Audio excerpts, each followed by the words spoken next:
You are watching Market Watch, the brief overview of the key events from the world of finance. After a sharp drop in early August, global markets began to recover, but faced new difficulties. Asian stock markets showed a decline on Wednesday, and the S&P 500 index failed to continue its rally on Tuesday, stopping a step short of reaching a 20-year record for the number of consecutive winning sessions.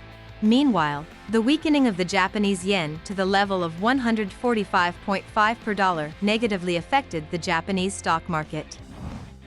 Market sentiment is deteriorating again, returning us to the situation 2 weeks ago, when the sale began. The economic outlook remains uncertain, and investors are waiting for new data to assess the risks of recession, as well as closely monitoring the political situation ahead of the U.S. presidential election. Former U.S. President Barack Obama returned to the political arena on Tuesday to support his longtime ally Kamala Harris in her election campaign against Donald Trump. This adds an additional element of uncertainty that may affect market sentiment. The minutes of the U.S. Federal Reserve meeting and the revision of employment data are expected to be published on Wednesday. Goldman Sachs analysts predict that the revision may show that fewer jobs have been created in the labor market than previously thought, although this may exaggerate the weakness of the economy.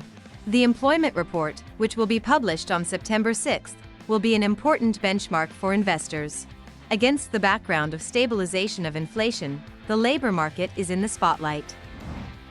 Gold reached record levels this week, exceeding the $2,500 per ounce mark, and the euro reached $1.11, which is an unusual level for this currency.